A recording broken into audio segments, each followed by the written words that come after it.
নিজেকে স্থিত করব আমাদের স্বস্থিতির আসনে।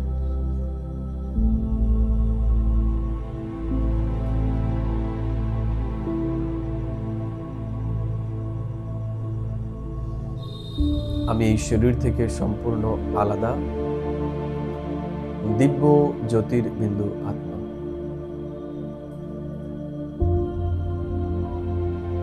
বাবা আজকে বললেন, বাবা হলো সুখদাতা, তিনি সুখ দেওয়ার জন্য এখন আমাদের কাছে এসেছেন। এর জন্য এক বাবা ছাড়া আর কাউকে যেন এখন আমরা স্মরণ না।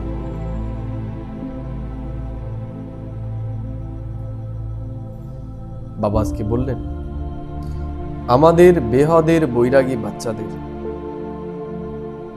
কোন জিনিসটা ইয়াদ করা উচিত নয়। বাবা বলছেন, এই যে দেহ, অপবিত্র দেহ, এই দেহকে যেন আমরা স্মরণ না করি। আমাদের এখন এই দেহ ভানকে ছাড়তে হবে। এক বাবা ছাড়া আর বাবার বর্ষা ছাড়া আমাদের কোনো কিছুই যেন বুদ্ধিতে ইয়াদ না থাকে। আমাদের এখন এই দুনিয়াকে ভুলতে হবে। আমাদের মনে রাখতে হবে কে আমাদেরকে পড়াচ্ছে এবং কি পড়াচ্ছে, আমাদের লক্ষ্যটা কি। আমাদের চরিত্রকে এখন বদলাতে হবে। বাবা আজকে বললেন, আমাদের ইয়াদের এমন অভ্যাস করতে হবে যেন কেউ আমাদের সামনে কোনো খারাপ সংকল্প নিয়ে আসলেও তার সেই সংকল্প পরিবর্তিত হয়ে যায়।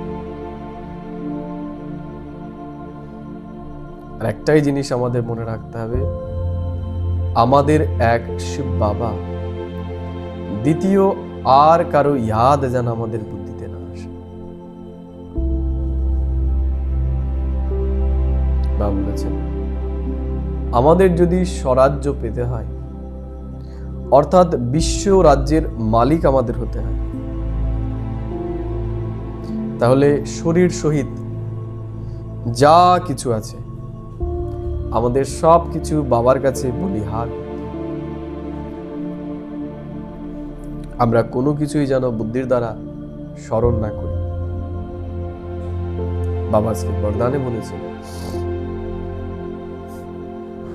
আমাদের সহন শক্তির বিশেষতার দ্বারা অন্যের সংস্কারকেও এখন পরিবর্তন করতে হবে। তাহলেই আমাদের দৃঢ় সংকল্পধারী বলা হবে। বাবা বলেছেন, যেমন ব্রহ্মা বাবাকে জ্ঞানী এবং অজ্ঞানী আত্মারা অপমান করেছে, তাচ্ছিল্য করেছে, কিন্তু বাবা সহন শক্তির দ্বারা, দৃঢ়তার দ্বারা সেই অপমানকেও পরিবর্তিত করেছে। তেমনি আমাদেরকেও বাবার সমান হতে হবে। কেউ আমাদের অপমান করলেও আমাদের চুপ করে থাকতে হবে, আমাদের সহন করতে হবে। এই সহন শক্তির দ্বারাই আমরা তাকে পরিবর্তন করতে পারি। বাবা বলেছেন, আমরা যেন দিল শিকাস্ত না হই, অর্থাৎ আমরা যেন কখনোই আপসেট বা দুঃখী না হই। স্লোগান বাবা বলেছেন,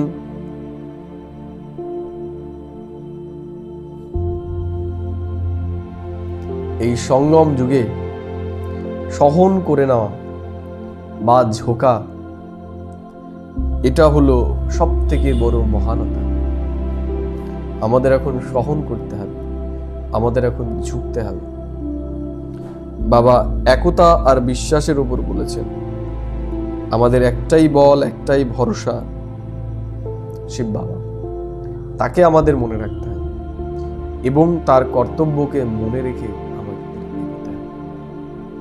আজ আমি সারাদিন এগুলোই মনে রাখবো, আমার এক বল, এক ভরসা।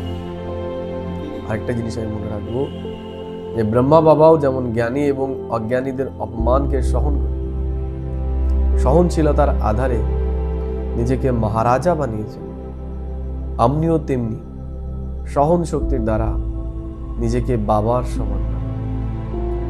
ওম শান্তি, ওম শান্তি।